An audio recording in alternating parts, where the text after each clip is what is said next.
So the YouTube channel Squirrely Outdoors asked me in a recent YouTube short to make a Monarch caterpillar fly, and it got a bunch of views and comments within a relatively short time considering the number of views that I was getting on that video.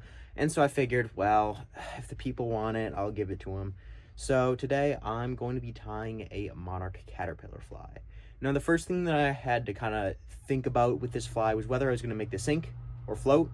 And I decided to make it float, mostly because I think it'd be cooler. I do know that they kind of float, kind of sink, depending on how waterlogged they are, but I think that floating is just cooler.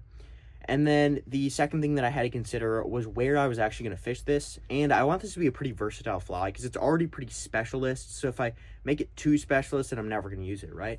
So I think that the main areas where I can use this is in narrow trout streams that have swamp milkweed nearby that these insects could potentially fall into. And then the second place would be around bluegill ponds and bass ponds where these, caterpillars would be able to fall in the water again. And then the third place would be hopefully smallmouth streams as well, where swamp milkweed and common milkweed would grow. And between all these, I think that they would be relatively usable, especially during the summer. Alrighty, let's get tying.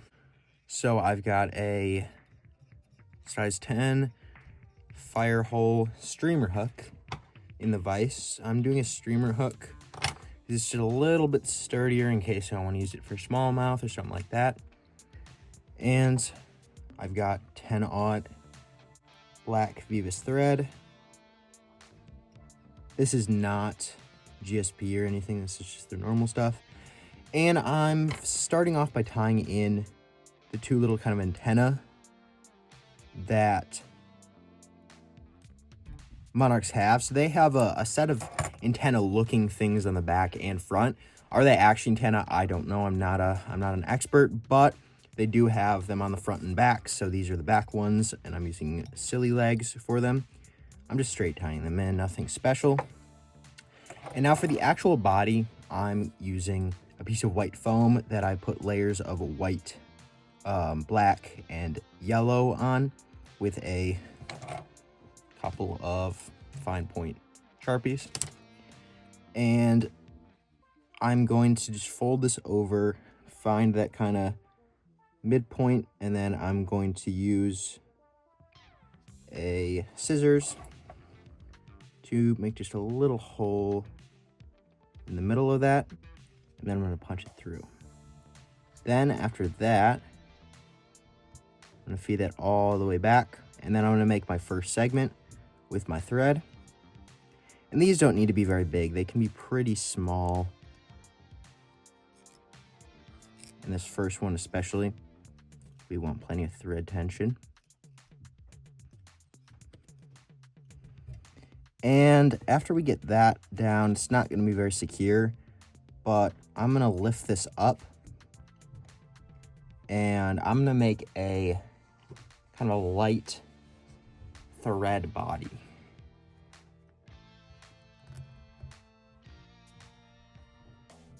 And we don't have to worry about this being too fine or whatever. It really doesn't matter. All we're doing here is really just making this grip so that the foam is something to grip to, and also to make kind of a thicker body. Like we're not really gonna see this. You might see it peeking out a little bit, but for the most part, you're just not gonna see this. You can tie over it, it's not really for looks. It's more so just for functional purposes.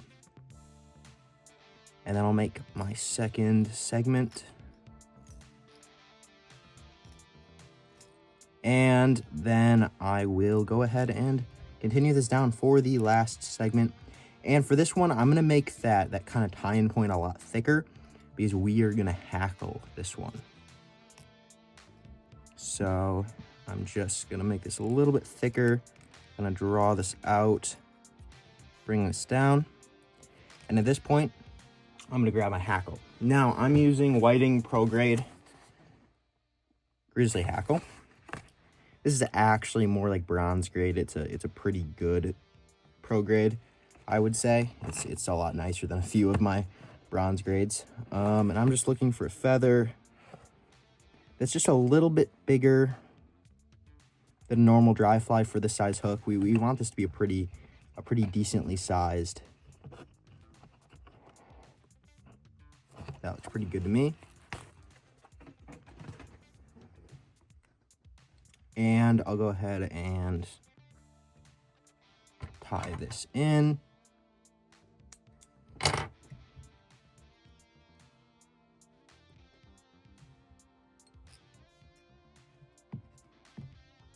And I'll give it a few wraps of hackle.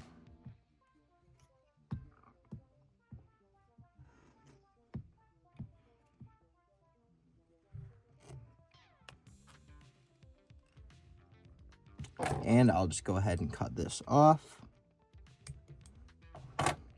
And I'll kind of bring everything back so that I can get in here and give this a whip finish. I'm just going to build up just a tiny little head on this. Maybe go back just to really secure that down, make sure that this doesn't spin. And then I'm going to give this a whip finish.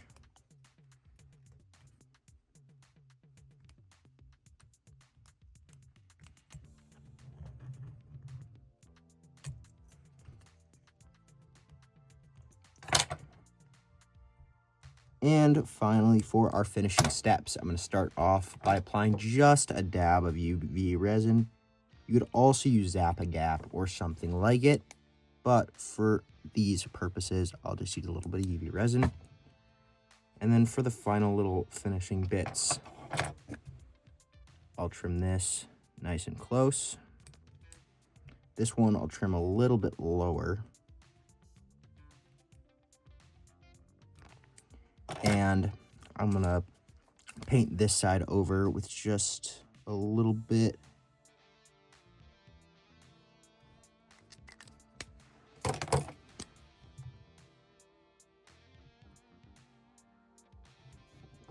And there we have it, guys.